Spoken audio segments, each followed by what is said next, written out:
Olá, boa noite. Começa agora a última edição do dia do CNN Mercado, com tudo que aconteceu na política, na economia e também no mercado financeiro. Foi uma mistura de pessimismos nessa segunda-feira que derrubou os preços no mercado financeiro. Aqui dentro, o pessimismo seguiu com o tema do último mês, a PEC da transição. Lá fora, o problema segue o mesmo também, a política de juros nos Estados Unidos. Mas a gente começa falando dos problemas domésticos, aqui de casa. Por aqui, pesou muito a indicação de que a PEC começa a tramitar amanhã, com os quase 200 bilhões de reais fora do teto, exatamente como estava na proposta original. Muito investidor achava que ia acontecer uma desidratação antes da tramitação no Congresso Nacional, mas não foi o caso e o mercado sofreu. A bolsa caiu abaixo dos 110 mil pontos com uma queda superior a 2%. Já o dólar subiu mais de 1% e volta a se aproximar da casa de R$ 5,30. No mercado de juros futuros,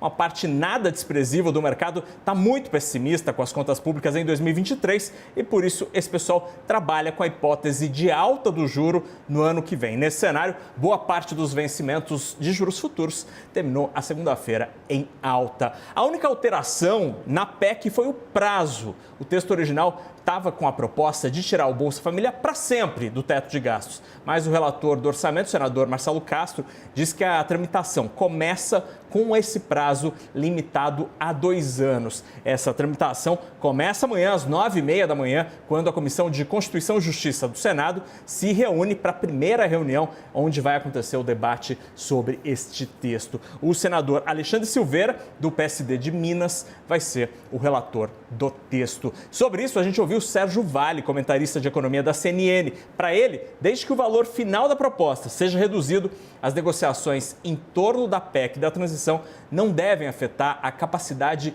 de governar do novo governo Lula a partir do ano que vem. Vamos conferir. Eu acho que baixando o valor para algo em torno de 140 bi, que era o esperado, né? A gente não ia ficar com esse valor de 200 bi, ia diminuir. Eu acho que o governo tem ampla capacidade de ter governabilidade ano que vem. O Lula conhece, né, os partidos todos que estão dentro da base aliada dele e os outros que estão no centro não são partidos estranhos a ele. Eu acho que não vai ter problema nenhum nesse sentido na governabilidade a partir do ano que vem. E o Lula tem demonstrado, de certa forma, essa capacidade de fazer a boa governança em cima dessa proposta. Ele jogou os valores lá em cima em termos de tamanho, em termos de prazo, e vai conseguir ficar no meio do caminho. Nas últimas horas, teve senador falando em 120, 130 bilhões de reais. Bom, além dessas incertezas em torno da PEC, fatores externos também influenciaram e muito o mercado financeiro aqui no Brasil hoje. Os 3 principais índices de Wall Street em Nova York fecharam em vermelho após dados mostrarem que o setor de serviços, continua a todo vapor lá nos Estados Unidos. Por lá, o setor está no melhor momento em 11 meses.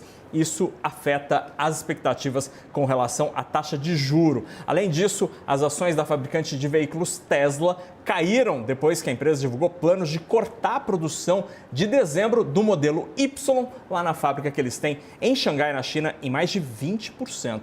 Ainda no exterior, ainda na China, uma boa notícia. A partir de hoje, moradores de 17 grandes cidades chinesas, inclusive Pequim, não vão mais precisar mostrar testes recentes e, obviamente, negativos para poder usar ônibus, metrô, transporte público. Isso foi entendido como um sinal de afrouxamento das políticas anti-Covid da China. A conferir. Agora a gente fala de investimento porque o CNN Business compila todo mês as ações mais recomendadas pelos principais bancos e corretoras aqui do Brasil e agora com a carteira para o mês de dezembro. Essa notícia está em destaque no nosso site. Entre as ações recomendadas, Vale e Itaú Unibanco continuam sendo os papéis mais recomendados no último mês do ano. A Vale tem 7 recomendações e Itaú Unibanco tem 6. Em seguida aparecem Eletrobras com 5 analistas recomendando e Assaí com 4. Para este mês, as corretoras estão um pouco mais cautelosas, principalmente por 2 motivos. Primeiro, a proposta agressiva de expansão do novo governo e as incertezas em torno do novo ministro da Fazenda. Para completar a temporada de balanços não foi muito boa, não veio à base das expectativas, com as empresas sentindo os efeitos da alta do juro. Tudo isso prejudica o cenário. O CNN Mercado vai ficando por aqui. A gente volta amanhã cedinho, às 9h25 da manhã, com a abertura do mercado e Priscila Yasbeck. E agora você volta às notícias e às análises do CNN Arena com Felipe Moura Brasil. Boa noite.